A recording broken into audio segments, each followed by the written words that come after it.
চাঁদা নিলে পুরস্কার, ধরা পড়লে বহিষ্কার, ভাইরাল হলে গ্রেফতার। কি ভেবেছেন বাংলাদেশের মানুষ বোকা? আজকে আমাদেরকে জিম্মি করে ফেলছে। দল এই খুনের দায় দায়িত্ব গ্রহণ করবে না। আমি স্পষ্ট ভাষায় বলতে চাই, এই খুনের দায় দায়িত্ব তারেক জিয়াকে গ্রহণ করতে হবে। এই খুনের দায় দায়িত্ব মির্জা ফখরুলকে গ্রহণ করতে হবে। এই খুনের দায় দায়িত্ব বিএনপিকে গ্রহণ করতে হবে। এই খুনের দায় দায়িত্ব প্রত্যেক প্রশাসন গ্রহণ করতে হবে। ইসলামী যুব আন্দোলন বাংলাদেশ কর্তৃক আয়োজিত আজকে সম্মেলনের সম্মানিত সভাপতি ওলামায়ে কেরাম, সর্বস্তরের জনগণ ভাইয়েরা আমার, আজকে আমরা দুঃখিত, লজ্জিত, মর্মাহত। আজকে বাংলাদেশে যে ঘটনা ঘটতেছে গোটা দুনিয়ার সামনে মুখ দেখাবার মতো মুখ আছে বলে আমি মনে করি না। গোটা দুনিয়ার মানুষ আমাদেরকে খুনি মনে করে। যে দৃশ্য দেখেছি মিটফোর্ডের, আমি পুরাপুরি শেষ পর্যন্ত এই ঘটনা দেখতে পারি নাই। আমি নিজেই ভয় পেয়ে গেছি। এ কেমন এক অবস্থা, কেমন এক বর্বরতা! জাহিল যুগকেও ফেল করেছে। মানুষ এত নিষ্ঠুর কিভাবে হয়? মানুষ তো এইভাবে কুকুরকেও মারতে পারে না।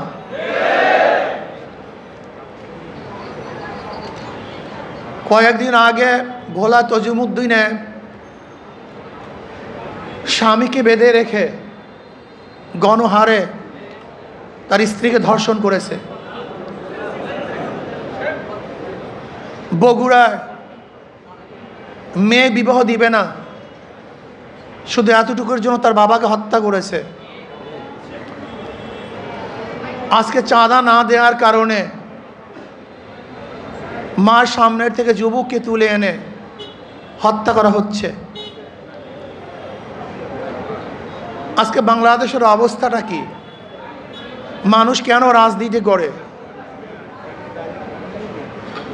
রাজনীতি করা উচিত ছিল, উদ্দেশ্য ছিল মানুষকে শান্তি দেয়া, মানুষকে মুক্তি দেয়া, মানুষের নিরাপত্তা প্রদান করা, মানুষের সাহায্য সহযোগিতা করা।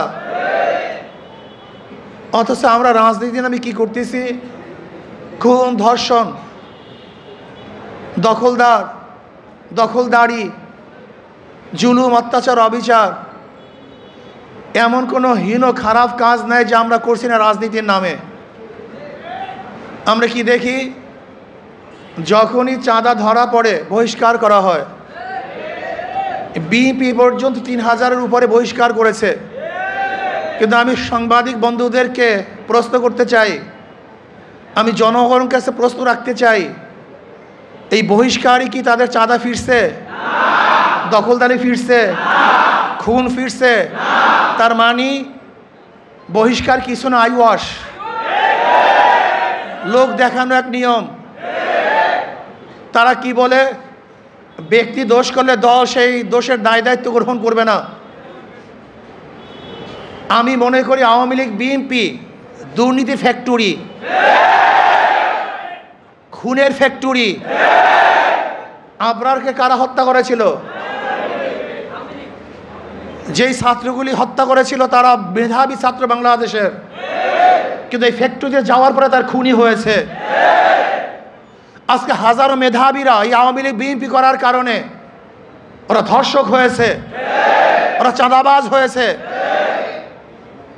এই দলগুলি এমন এক ফ্যাক্টরি, যদি ফেরেশতাও সেখানে ঢুকে আজাজিল হয়ে বের হবে। সৎ মানুষগুলি ঢুকলে চোর হয়ে বের হবে। যাদের হাতে রক্ত ছিল না, এই আওয়ামী লীগ বিএনপি করার পরে তাদের হাতের মধ্যে রক্তে রঞ্জিত হবে। যারা কোনো মেয়েদের দিকে তাকাতো না, এই দলগুলি করার পরে তারাই ধর্ষক হবে, জালেম হবে, অত্যাচারী হবে, তারাই টাকা পাচার করবে। এমন কোনো জায়গা নাই যেখানে চুরি হচ্ছে না, ডাকাতি হচ্ছে না, দখলদারি হচ্ছে না, চাঁদাবাজি হচ্ছে না। এই বরিশালের এমন কোনো স্থান দেখাতে পারবেন না যেখানে চাঁদাবাজি নাই। আমরা যা দেখছি চাঁদাবাজি যেগুলি আসছে, আপনারা জানেন মিটফুটে খুন হয়েছিল বুধবার, কিন্তু আপনারা যে সাংবাদিক, আমরা দুঃখিত, লজ্জিত, সবার বিবেক মরে গেছে। বাংলাদেশের বিবেক বলতে কিচ্ছু নাই। বুধবার এই ঘটনা ঘটছে, কোন সাংবাদিক এই ঘটনা প্রকাশ করতে পারে নাই, অথচ সবার মাঝে এই ঘটনা ঘটেছিল। নাই একজন বাংলাদেশের সাংবাদিক এই ঘটনা প্রকাশ করার মতো, নাই একজন পুলিশ কেস গ্রহণ করার মতো। আজকে এই মামলার যে বাদী, একজন মহিলা, তার সন্তান এখানে এসছে। এই যে তার সন্তান, সোহাগ মামলার এই বাদীর ছেলে, তার নিজের মুখে শুনেন মামলা দেওয়া হয়েছিল, কিন্তু পুলিশ মামলা গ্রহণ করে নাই। পুলিশ তার মামলা গ্রহণ করে নাই। আজকে পুলিশ ভিন্ন খাতে এই মামলাকে নেওয়ার জন্য ষড়যন্ত্র শুরু করছে।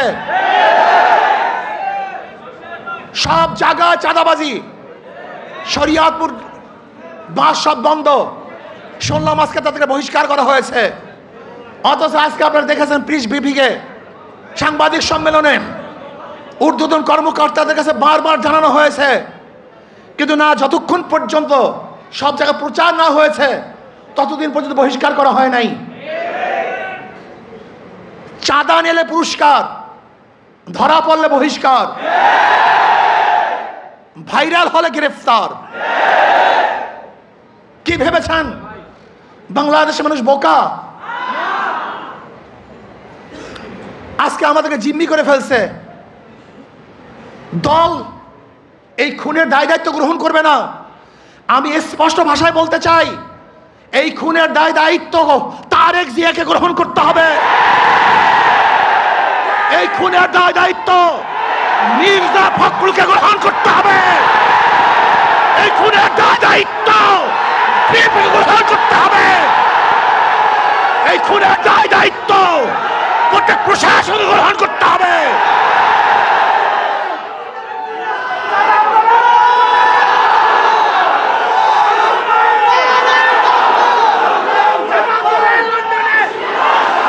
শোনেন,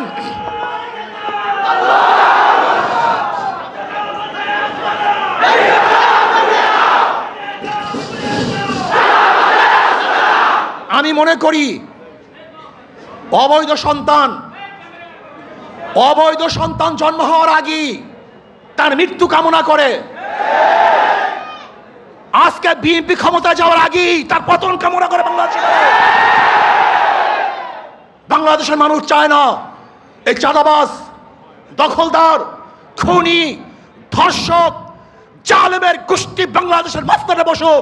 বাংলাদেশের একজন মানুষ চায় না। আমি ঘুমাতে পারি নাই, ওই দৃশ্য দেখ, আল্লাহর কসম, আমি শুধু ওই দৃশ্যই আমার চোখের সামনে ভাসছিল।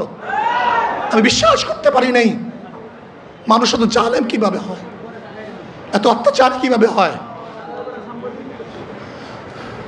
জালেমের গোষ্ঠী, খুনির গোষ্ঠী। শোনো, এক আবু সাইদের হত্যায় আওয়ামী লীগের মাসনাদকে ধ্বংস করে ফেলেছে। লিখে রাখো, 100 হত্যায় বিএনপির মাসনাদ তসনাদ হয়ে গেছে।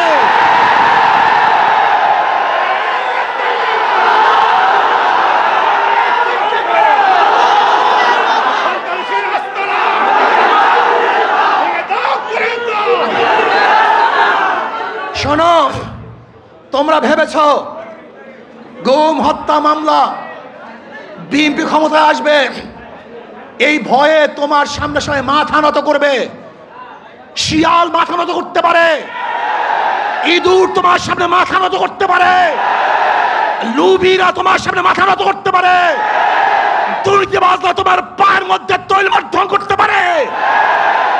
অবৈধ ক্ষমতার যারা স্বপ্ন দেখে তারা তোমার সামনে গিয়ে মাথা নত করতে পারে, কিন্তু বাঘ তোমার সামনে মাথা নত করবে না, সিংহ তোমার সামনে দুর্বল হবে না, আদর্শবান ব্যক্তিরা তোমাকে কোনো অবস্থাতেই পছন্দ করবে না। ভাইয়েরা আমার, আমি মানুষের বিবেক দেখছি। এই ঘটনা ঘটাবার পরেও বিবেকবান মানুষ যারা নিজেদেরকে শিক্ষিত দাবি করে, ওরা কিভাবে বিএনপি আওয়ামী লীগ করে আমার বুঝে আসে না। ওরা শিক্ষিত নয়, ওরা জ্ঞান পাপী। জ্ঞান পাপী ছাড়া এই দুর্নীতিবাজ ধর্ষক খুনিদের সাথে কোনো মানুষের সম্পর্ক থাকতে পারে না। আমি মনে করি এই আওয়ামী লীগ বিএনপি যারা করে তারা সবাই ধর্ষকের সমর্থক, খুনের সমর্থক, চাঁদার সমর্থক, দখলদারি সমর্থক। কোন ভদ্র মানুষ যাদের মধ্যে ভদ্রতা আছে, আদর্শবান যারা আদর্শ লালন করে, যারা জাতিকে মুক্তি দিতে চায়, এই বাংলাদেশকে গোটা দুনিয়ার সামনে উঁচু করতে চায়, তারা কোনো অবস্থাতে আওয়ামী লীগ বিএনপি করতে পারে না। আজকে আমরা বিবেক হারা হয়ে গেছি।